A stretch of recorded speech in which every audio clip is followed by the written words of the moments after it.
네, 우선 애써주시는 법원가족 여러분의 노고에 감사의 말씀을 우선 드리겠습니다. 아무튼 근데 요새 국민들께서는 재판이 지연되고 있다. 특히 형사재판에 대해서도 많은 비판이 있는데 물론 뭐 범죄가 고도화되고 또 법원 분위기가 예전과는 달리 일 가정 양립 문화 확산되는 이유도 있겠지만 저는 일부 사건에 있어서 그 검찰의 무리한 공소장과 또 대량의 증거 목록, 수사 기록에 영향도 있지 않는가 그런 생각이 듭니다. 우선 이재명 대표에 대한 대장동, 성남 FC 등 공소장은 무려 168쪽에 달하고 이재명 대표의 변호인은 수사 기록이 대장동 관련 200건, 위례 신도시 관련 50건, 성남 FC 관련 100여 건 등 합치면 400건 정도에 이른다고 합니다. 저희가 되게 한 권에 500장씩 묶으니까 한 20만 페이지 정도 달한다는데 혹시 여기 서울중앙지법 김정중 원장님 뭐 기록이 그 정도 되는 것은 맞습니까? 제가 20만 직접 쪽. 확인하지는 못했고요. 직접 아마 맞지 않을까 싶습니다. 예.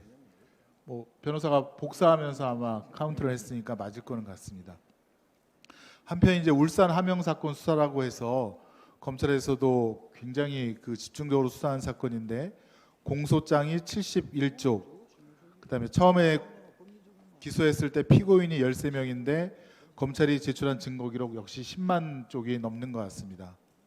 한편 그 피고인 중 한 명인 모 피고인에 대한 공소장은 본인과 관련된 범죄 사실이 서너 쪽인데 수사 기록, 증거 기록이 5만 페이지라고 합니다. 서너 쪽을 기소하면서 5만 페이지의 증거를 냈다는 얘기죠. 이렇게 많은 양의 자료를 검찰에서 생산해서 법원에 제출하면 판사 입장에서는 일단은 공소장 수백 페이지 그리고 수십만 장의 증거 기록을 다 검토해야 되니 많은 시간이 소요될 것이고 또 그중에는 범죄 사실과 직접 관련 없는 증거 기록들도 있어서 배제를 해야 될 텐데 그걸 검토하다 보면 또 불필요한 예단이 생길 수 있는 그런 부작용이 있다고 보여집니다. 아울러 피고인도 이거 복사할 때도 문제고요. 그다음에 검찰에서 그렇게 얘기한다 그러더라고요. 공범이 수사 중이므로 증거 기록 복사를 못 해주겠다. 그래서 5개월 동안 기소된 후에 증거 목록조차도 못 본 그런 피고인이 있다고 합니다. 당연히 이렇게 수사 기록이 많으니 업무량이 많아서 변호사 비용도 상당히 고액이라서 경제적으로도 굉장히 힘들다고 합니다. 자료 화면 한번 보실까요? 예, 검찰에서 제출한 자료인데요. 검사 증언을 국회에 요구하면서 우리가 예전보다 이만큼 기록이 두꺼워졌다라고 하는 통계 자료입니다. 보시면 검찰 자체에서 생산한 기록이 2014년 2,500만 쪽에서 2020년 3,600만 쪽으로 또 건당 검찰 생산 기록 쪽수도 2014년 13.7쪽에서 2022년 21년 26.3쪽으로 2배가량 증가했습니다. 여기 계신 법원장님 또 수석부장님 다들 체감하실 겁니다. 기록이 예전보다 상당히 많이 두꺼워졌다. 혹시 중앙지방법원장님 형사 수사 기록 20만 쪽 재판해 보신 적 있습니까? 저는 해본 적 없습니다. 그 캐비넷에 10,000 쪽 정도가 들어갈까요? 저는 5,000 쪽도 못 들어갈 것 같은데 20만 쪽을 어디에다 보관하죠? 캐비넷을 보관해야 할 텐데 지금 네. 말씀대로 캐비넷 하나에 다 보관이 안 돼서 여러 20만 곳에, 쪽이면 네. 방 하나에도 안 될 텐데요. 판사실 방 안에 20만 쪽이 다 들어가지도 못할 것 같습니다. 그거 한번 보관을 어떻게 했는지 확인해 주셔서 저녁 전에 한번 저희 보고를 좀 해주시기 바랍니다. 근데 이 점에 대해서는 법원의 잘못도 좀 있지 않나 그런 생각이 듭니다. 자료화면 보실까요? 검찰이 이 많은 자료를 어디서 생산했을까? 압수수색 영장 아니겠습니까? 보시죠. 2011년 95,000 건이었는데 지금 2022년 36만 건의 압수수색 영장이 발부됐습니다. 2022년 9월 기준으로 해서 보실까요? 작년에 26만 8천 건이었는데 올해 9월까지 30만 8천 건입니다. 4만 건이 더 늘어났습니다. 이재명 대표에 대해서만 한정해서 볼까요? 이재명 대표 측 관련된 사람들이 727일간 376회의 압수수색이 이루어졌습니다. 너무한 거 아닙니까? 한편 이재명 대표뿐만 아니라 소상공인에 대해서도 무슨 법인카드 뭐 잘못 사용됐다는 이유로 129곳을 검찰이 압수수색을 했다고 합니다. 가서 그냥 전표기 한두 장만 갖고 오면 되는 거를 그걸 이미 제출 형식으로 하라고 법원에서 명령할 수는 없습니까? 검찰 수사관들이 거기 다 가서 일반 시민들, 장사하는 사람들 그 한두 장 받아오려고 전표요. 그렇게 압수수색 영장 발부해 줘야 되겠습니까?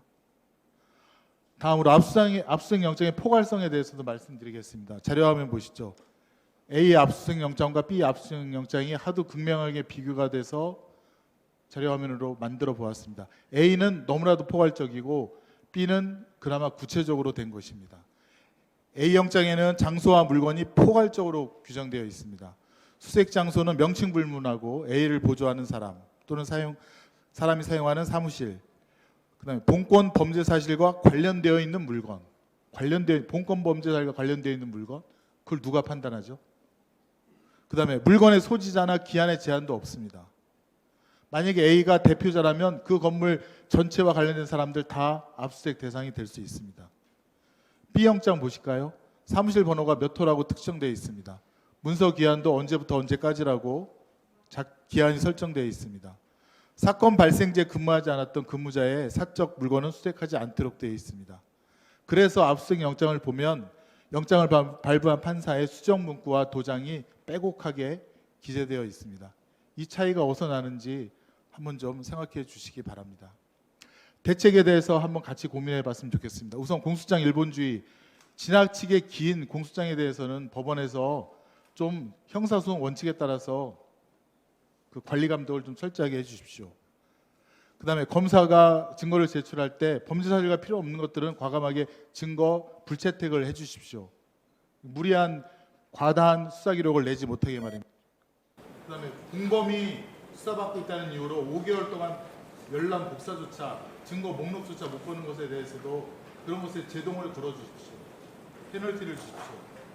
형사 소송을 소송 법칙을 지키면서 형사 재판, 특히 정치적이거나 국민적 관심이 많은 재판이 이루어질 수 있도록 사법부 구성원께서 간단 있게 꼿꼿하게 법과 원칙을 지켜주시면서 재판해 주시면 감사하겠습니다. 네, 혹시 중앙지방법원장님 하실 말씀 있으면 대답해 주시면 감사하겠습니다. 네, 말씀하신 대로 법원이 그 수사에 대해서 여러 인권을 지키기 위해서 열심히 노력하시라는 말씀을 알겠습니다. 영장 전담 법관들 그리고 형사 담당 법관들과 지금 말씀하신 내용들에 대해서 한번 간담회든 실무 연기를 통해서 논의도 해보고 고민해 보겠습니다. 네. 김영배 위원님 질의하시기 바랍니다.